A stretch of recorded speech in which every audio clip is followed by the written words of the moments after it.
Assalamualaikum wabarakatuh. Hari ini kita enjoy sikit di luar. Okey, saya nak bercerita tentang dua istilah yang disebut sentiasa bila kita buat research. Istilah yang pertama adalah significance of study dan istilah kedua novelty. Anda bacalah, saya garanti anda bacalah semua penjelasan dalam internet, dalam ceramah, dalam PowerPoint yang dikongsi. Perkataan signifikan itu sebenarnya berbeza-beza di antara satu sama lain. Kenapa itu berlaku? Kerana mereka tak faham. Okey, masing-masing cuba nak menunjukkan sesuatu yang tidak rasional. Dalam education, biasa kita dengar signifikan itu sesuatu yang dapat memberikan kesan kepada kementerian, memberi kesan kepada mengubah polisi, memberi kesan kepada JPN, beri kesan kepada PPD, beri kesan kepada guru, beri kesan kepada persatuan ibu bapa dan guru, beri kesan kepada murid dan segala macam.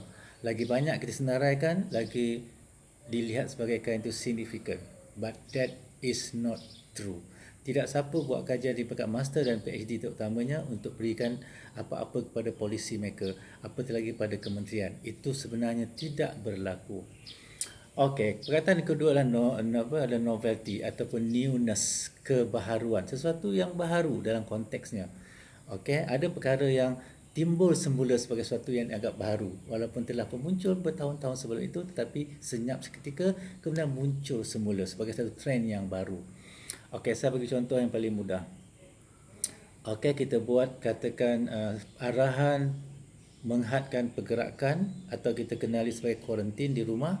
Itu sesuatu yang significant because it does matter.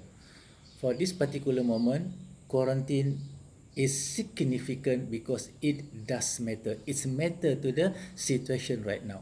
Tetapi quarantine adalah perkataan yang bukan baru. Quarantine is not new. Tidak ada novelnya dalam kita menggunakan perkataan quarantine. Itu satu perkara yang biasa. There's no newness, tetapi it's significant. Okey, katalah kita buat kajian pasal IR 4.0 dalam education. Membuat kajian IR 4.0 adalah kajian yang signifikan kerana it does matter. Kenapa? Kerana dia akan menghasilkan sesuatu yang boleh memberikan kefahaman, boleh memberikan informasi, boleh menghasilkan tenaga penyelidik yang memahami situasi, dapat menghubungkan antara dunia luar teknologi dengan apa yang berlaku dalam education. Jadi itu dikatakan bahawa kajian itu signifikan. Okey.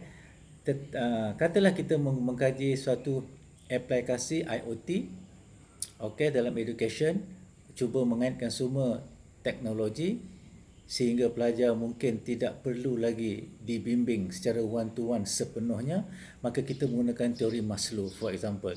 Teori Maslow adalah teori the hierarchy of needs. Okey, teori lama sangat, okey, yang diperkenalkan oleh Maslow, dan teori itu telah pun hampir-hampir tidak digunakan lagi kerana kemajuan teknologi, tapi akhirnya bila dibawa masuk kepada IR 4.0, sesuatu yang signifikan, maka kehadiran teori Maslow, okey, contohnya self actualization, di mana kita boleh mempersiapkan diri tanpa panduan hanya kerana kita punya intrinsic motivation. Kalau kita boleh membuat teori itu, maka berlakulah novelty, sesuatu yang baru, menjadi trend baru dalam keperluan kita untuk mengkaji IR 4.0. Jadi saya ringkaskan kat sini, significant adalah satu why that study matter. Kenapa kajian itu perlu dilakukan?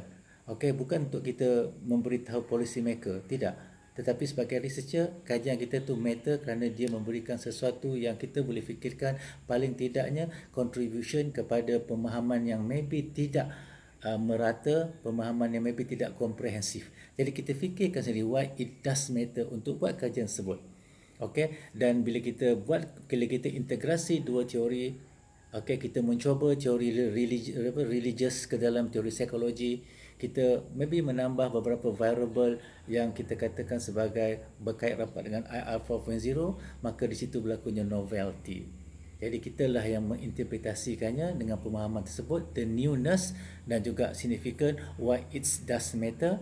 Maka kita tulislah sebagaimana untuk kita sesuaikan dengan rasional kajian kita.